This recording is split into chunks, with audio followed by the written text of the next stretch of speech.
How to record Zoom meeting without host.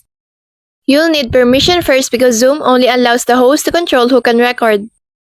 Once the host gives you permission, you'll see the record button appear on your meeting toolbar. Click it to start recording and you can choose whether to save it locally on your computer or to the cloud if that option is available. If you don't see the record button, it means the host hasn't granted access, so you'll need to ask them to enable it for you.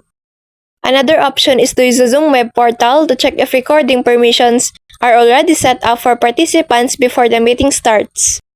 Keep in mind that using third-party screen recorders without permission may break Zoom's rules, so it's best to always follow the official method. Once recording is in progress, you'll see an indicator at the top of your screen showing it's active. When the meeting ends, Zoom will process the recording automatically and save it in your chosen location.